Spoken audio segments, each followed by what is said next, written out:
Olá pessoal, eu vou falar aqui sobre esse site do PhET, que é o site da Universidade do Colorado. Ele tem várias simulações para a gente fazer e a gente estava falando sobre hidrostática.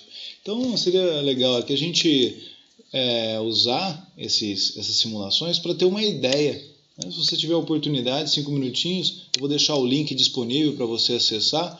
Aí você pode usar, por exemplo, barômetros como esse aqui em ATMs ou na escala métrica, né, que é quilopascal ou pascal mesmo, né, 10 a quinta pascal. E aí você pode analisar a pressão hidrostática de um fluido, a pressão atmosférica. Tá? Vamos trabalhar em ATM, né? Fica mais amigável aqui. Um ATM, a pressão atmosférica, né? Veja que ela não depende ela depende ligeiramente da altitude, né? Que a gente chegou a mostrar na videoaula. Ela depende da altura, tá? E no nível do mar ela é 1. Se a gente aumentar aqui o líquido, a quantidade de líquido no nosso sistema, o que acontece é que a gente aumenta a nossa pressão. A pressão total aqui é a pressão atmosférica mais a pressão do líquido. A gente pode remover a pressão atmosférica e veja que a gente só fica com a sobrepressão, que é a pressão por conta do líquido, e a pressão aqui atmosférica foi a 0.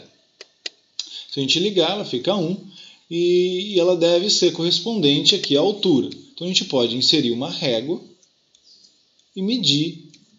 Por volta de 3 metros, a gente tem uma contribuição de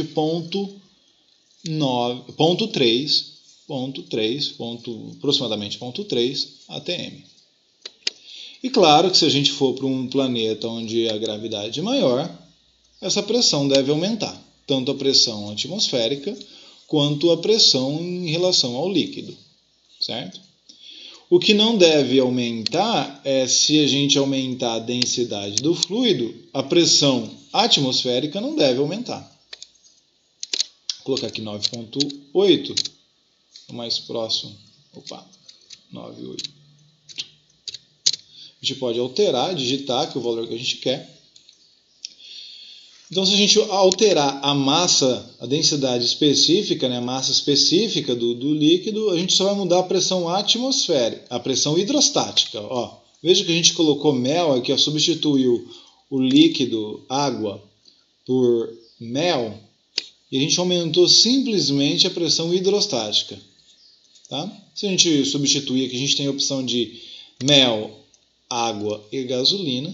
Então, a gasolina é mais leve, menos densa, né, do que a água. Então, você tem uma pressão menor. Certo? E aqui dá para a gente ver, né, vamos pensar na água e na situação da Terra. Vamos colocar o valor exato aqui de 1000, digitando. Né? A gente tem essa relação aqui, que a gente pode ver linearmente, com a profundidade, a pressão vai aumentando linearmente com a profundidade. Podemos até colocar em cima da régua para ilustrar melhor. Então, conforme a gente vai aumentando, a contribuição de 1 metro é 0,1 atm. E assim vai gradativamente. Em 2 metros, nós temos 0,2 atm. Até o fundo aqui, que é aproximadamente 0,3 atm. Certo? Isso aqui é o que a gente viu de hidrostática. A lei de Stevens. E aqui ela é ilustrada até de uma maneira mais legal. Veja só, nesses vasos comunicantes aqui a gente pode aumentar a pressão desse recipiente. Podemos colocar aqui uma grade e ver que a gente vai aumentar o volume de líquido aqui dentro. Pode aumentar, né, se quiser. E a gente pode usar um outro barômetro para medir aqui, a pressão. A pressão ela depende da profundidade. E aí veja que você tem diferentes colunas, cilindros de líquido aqui, sobre esse barômetro, sobre esse outro barômetro aqui. Você tem um cilindro aqui, de líquido nessa região embaixo da torneira e outro aqui. Então, e o que você esperava é que intuitivamente que a pressão nos pontos aqui nesse ponto aqui fosse diferente do que esse aqui. Ó. A coluna de líquido que a gente tem sobre esse ponto é muito maior. É isso que diz a lei de Stevens, né? Pressão é ρGH, depende da coluna de líquido.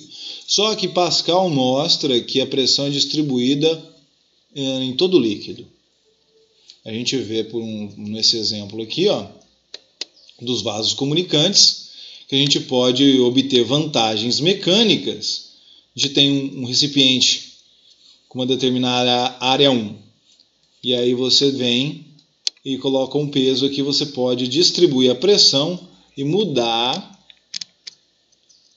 Você pode movimentar um determinado fluido, colocando um determinado objeto, colocando um peso do outro lado. A relação entre força e área desse lado aqui é igual à relação entre força e área desse lado aqui, é o que diz a lei de Pascal. E em todos os casos aqui a gente pode mudar a massa específica dos líquidos, mudando aí, você pode reparar, tem a mudança na pressão hidrostática, mudar a pressão devido à gravidade, e aí você pode brincar com todas essas relações aí. É bem legal. Tá? Então tem esses exemplos aqui para você medir. Eu espero que você tenha curtido. Pode reiniciar tudo e começar tudo de novo. Tá certo? Então obrigado pela atenção. Até a próxima, pessoal.